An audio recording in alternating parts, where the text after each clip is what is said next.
So the title of our study is Early Life Antimicrobial Exposure and Association with Chronic Diarrhea During Adulthood in Cats. I have no disclosures to report. So antimicrobial therapy has an intrinsic potential to induce gastrointestinal dysbiosis.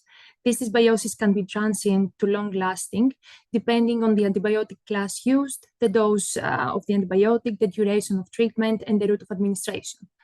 The most common forms of dysbiosis caused by antimicrobials include the reduction in the richness and diversity of the microbiome, an increase in bacteria that are potentially pathogenic, a reduction of bacteria that are considered beneficial for the host, and alterations in the secondary metabolites that are produced by the microbiome.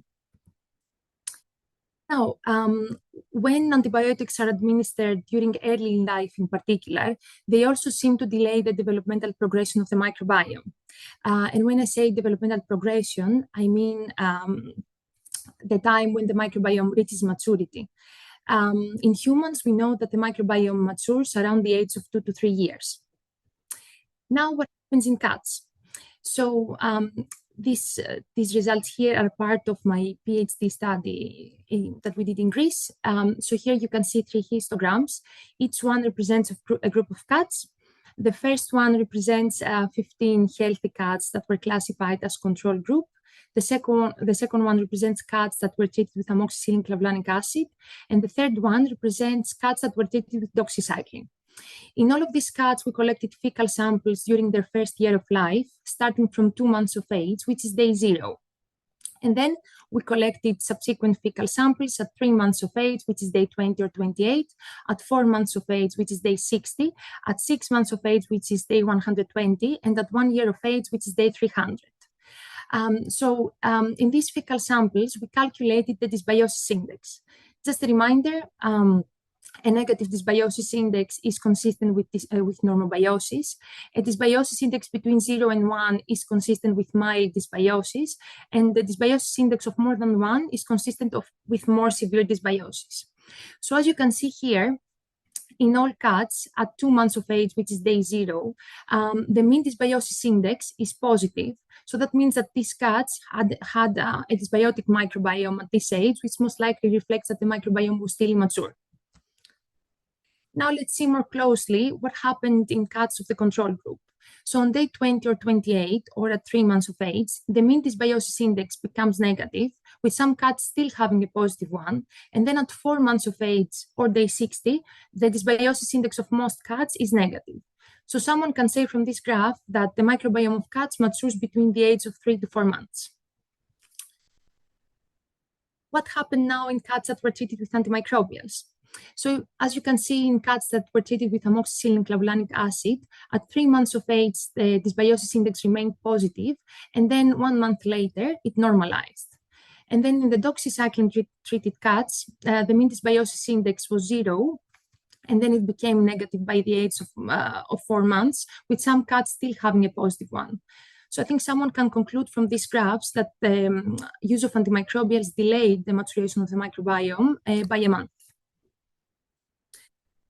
So when this antimicrobial-induced dysbiosis is taking place during early life, it has been associated with an increased risk of gastrointestinal and extragastrointestinal diseases in the future. There are multiple studies in humans that have found association between early life antimicrobial use and development of inflammatory bowel disease, obesity, atopic dermatitis, and asthma in adulthood. So the aim of our study was to evaluate whether there is an association between early life antimicrobial use and the development of chronic diarrhea during adulthood in cats.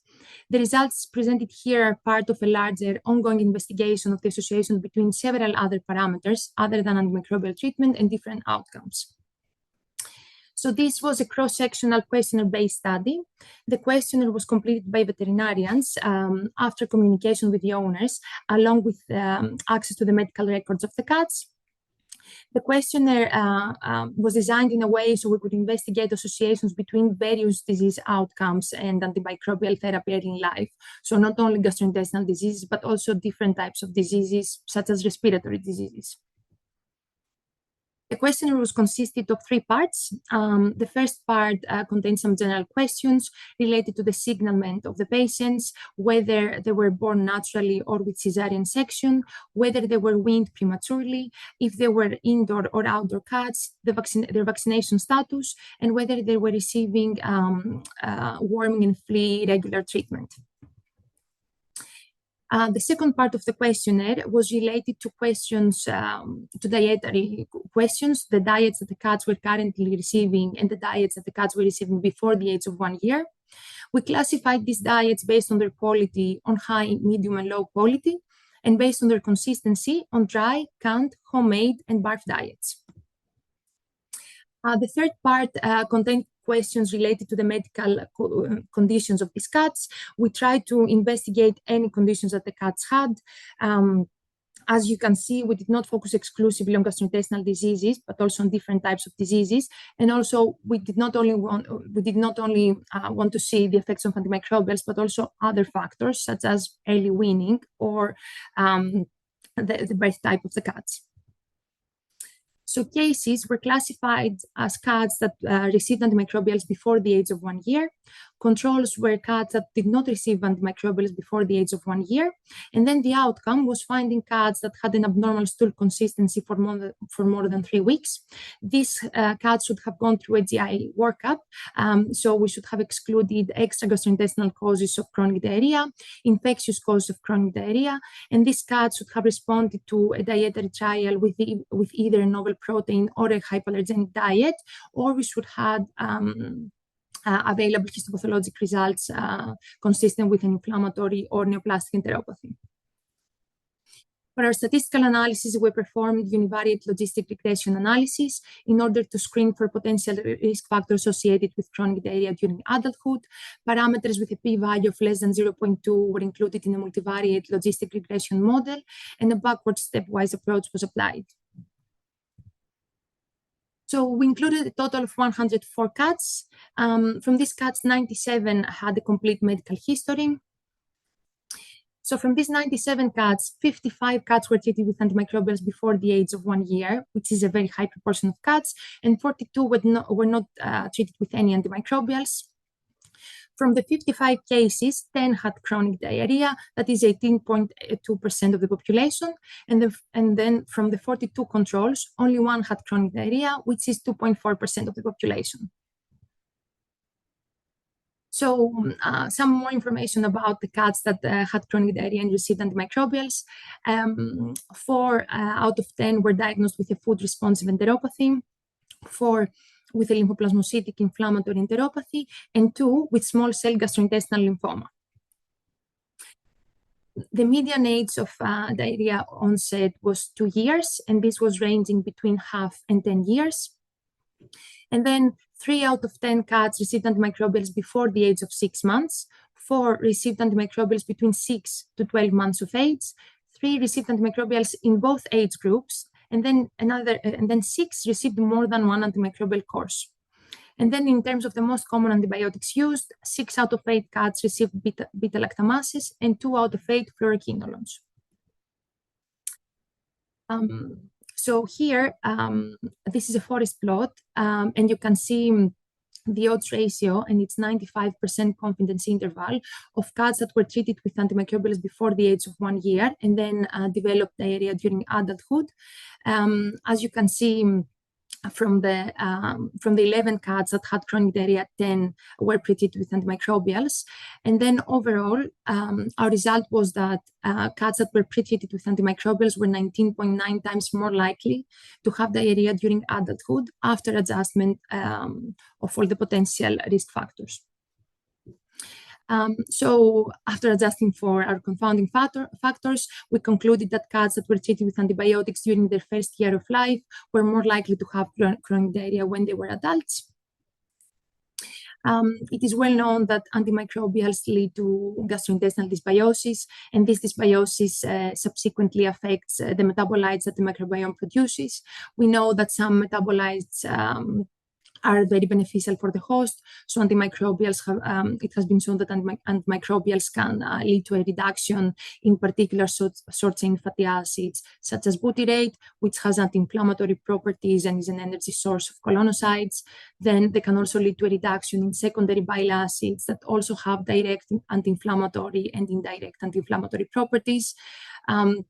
Then they can also create a microenvironment in the gut that is suitable for pathogen proliferation. And then there's another category that they can also affect. They cause perturbations in the tryptophan metabolism and mainly in indoles concentrations.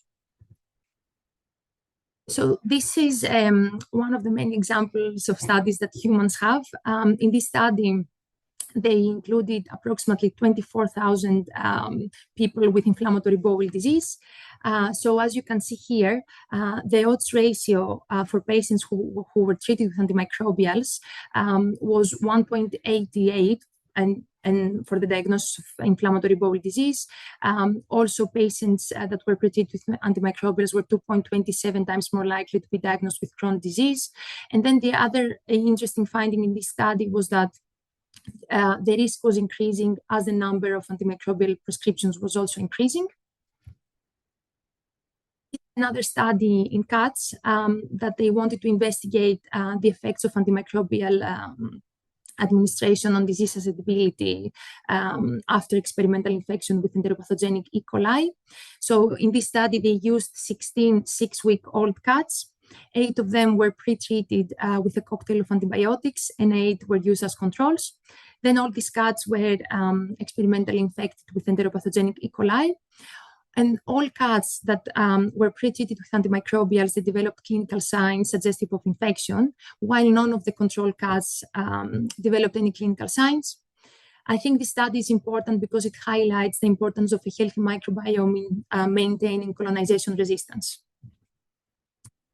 Now, limitations of our study. This was a retrospective questionnaire-based study with all the limitations of a retrospective study. We included a pretty good number of cats, 104 cats. However, only 11 had chronic diarrhea. Despite the small number, the association was pretty strong. And then we know in humans that there are other risk factors that have been associated with proneness to inflammatory bowel disease, such as early weaning or cesarean section. But unfortunately, we could not investigate these parameters in our questionnaire due to the small number of observations. Thank you very much.